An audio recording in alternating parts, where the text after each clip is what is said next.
안녕하세요. 마음이 봄 치유연구소의 봄입니다. 여러분은 어떤 어린 시절을 보내셨나요? 부모님으로부터 무조건적인 사랑을 듬뿍 받으며 행복한 어린 시절을 보내신 분이라면 아마 이 영상을 클릭하지 않으셨을 거라고 생각해요. 오늘은 어린 시절 부모님과 가족들로부터 상처를 받고 그 상처가 아물지 못한 채로 어른이 되어 마음속에 과거의 아픔을 안고 있는 분들을 위해 이야기를 나눠보려고 합니다. 여러분은 혹시 내면아이라는 단어를 들어보신 적이 있나요? 내면아이를 한마디로 이야기하자면 여러분의 어린 시절이라고 할 수 있습니다. 여러분의 어린 시절이 밝고 행복했다면 여러분의 내면아이는 밝고 행복한 모습을 하고 있을 것입니다. 반대로 여러분의 어린 시절이 어둡고 힘들었다면 내면아이 역시 슬프고 우울한 모습을 하고 있겠지요. 하버드대 의사인 존 브래드쇼의 책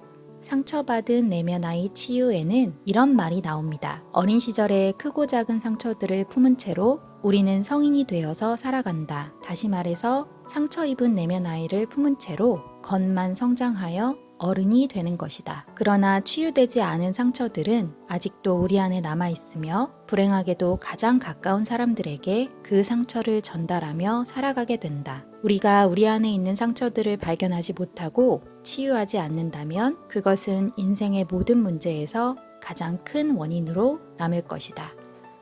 저자는 이 세상에 태어난 모든 아이들은 무조건적인 사랑을 받아야 한다고 이야기하고 있습니다. 하지만 현실은 그것과는 정반대인 경우가 많지요. 우리는 우리를 가장 사랑해 주어야 할 부모님으로부터 가장 큰 상처를 받기도 합니다. 저 역시도 지난 영상에서 말씀드린 것과 같이 감정을 조절하지 못하는 아버지 밑에서 자라면서 너무나 괴롭고 고통스러운 어린 시절을 보냈습니다. 항상 불안하고 눈치를 보며 아버지의 감정을 거스르지 않기 위해 애를 쓰는 동안 제 내면은 분노, 원망, 두려움, 슬픔 등으로 가득 차게 되었죠. 하지만 이런 감정들은 어린 제가 감당하기에는 너무 버겁고 힘든 것들이었습니다. 그래서 저는 언제부터인가 이런 감정들을 제 마음 깊은 곳 어딘가에 꽁꽁 숨겨두고 감정을 느끼지 않기 위해 애를 쓰며 살았습니다. 하지만 이렇게 제가 꽁꽁 숨겨버린 감정들은 오히려 저를 더 아프게 만들었습니다. 만약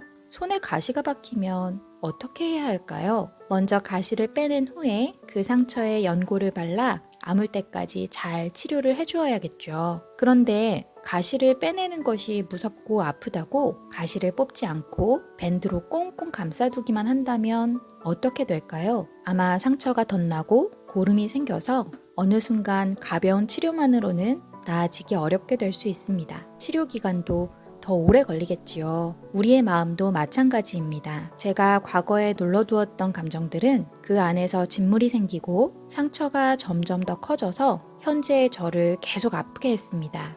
제가 과거에 눌러두었던 감정들은 그 안에서 진물이 생기고 상처가 점점 더 커져서 성인이 된 저를 계속 아프게 했습니다. 그랬기에 저는 항상 우울하고 불안했어요. 그리고 무엇보다도 힘들었던 것은 기억하고 싶지 않은 과거에 상처받고 아팠던 기억들이 머릿속에 자꾸만 떠오르는 것이었습니다. 저는 과거의 기억을 잊고 더 이상 생각하고 싶지 않은데 제가 지워버리고 싶은 기억들이 제 의지와 상관없이 자꾸만 떠올라서 저는 현재를 살면서도 과거에 사는 것 같은 느낌으로 삶을 살았습니다. 그리고 후에 심리학을 공부하고 나서야 내 의지와 상관없는 과거의 기억이 왜 자꾸만 떠오르게 되는지 알게 되었습니다. 게슈탈트 심리학의 창시자인 프리츠 펄스는 우리에게 해결되지 못한 기억이 자꾸만 떠오르는 이유는 그것을 해소하기 위함이라고 이야기합니다. 그는 이것을 미해결 과제라는 용어로 설명했는데 우리는 무의식적으로 그 미해결 과제를 떠올림으로써 문제를 알아차리고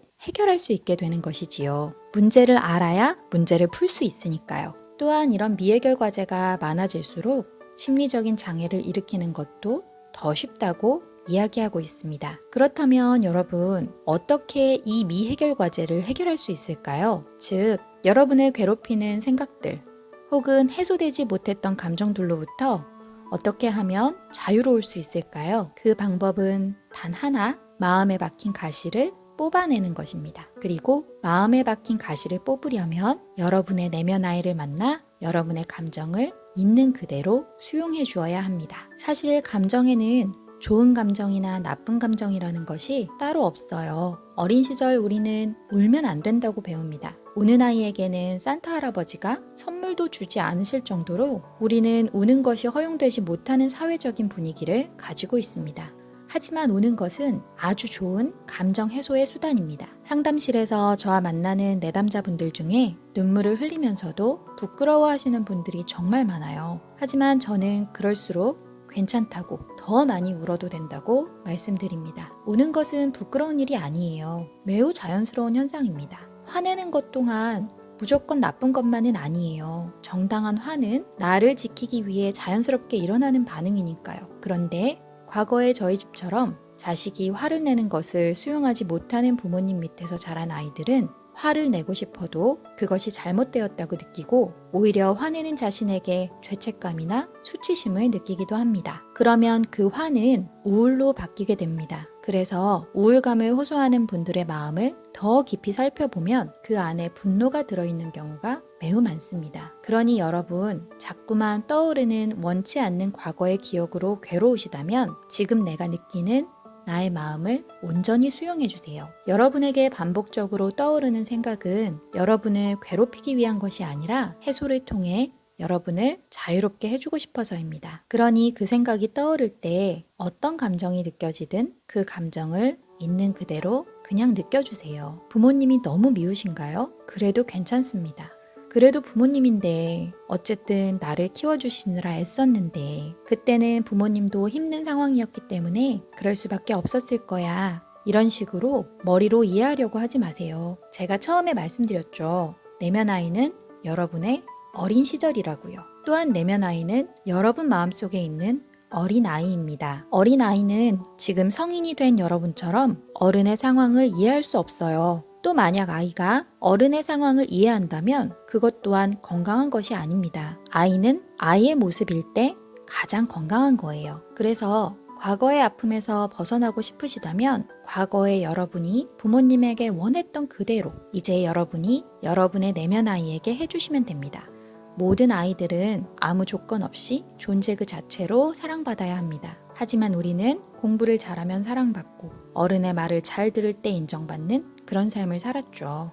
이제 여러분의 내면 아이에게 무조건적인 사랑을 주세요. 그리고 내면 아이에게 이렇게 말해주세요. 우울해도 괜찮아. 화내도 돼. 더 열심히 잘하려고 애쓰지 않아도 돼. 너는 있는 그대로 충분해. 모자란 그대로, 부족한 그대로 이미 온전하고 사랑스러워. 라고 말이에요. 이렇게 내면 아이에게 말을 걸어주고 내면 아이를 있는 그대로 수용하는 시간을 가질수록 여러분의 현재의 삶도 점차 편안해지실 거예요. 왜냐면 그 내면 아이가 바로 여러분이기 때문이죠. 그리고 내면 아이는 여러분이 상상하지도 못할 엄청난 능력을 가지고 있기 때문에 내면 아이를 치유하고 내면 아이를 있는 그대로 사랑해주면 아이는 여러분에게 놀라운 선물을 가져다 주게 될 것입니다. 그 이야기들은 또 앞으로의 영상에서 차차 다루어 보도록 할게요. 여러분, 오늘 영상이 여러분에게 도움이 되셨나요? 도움이 되셨다면 구독, 좋아요,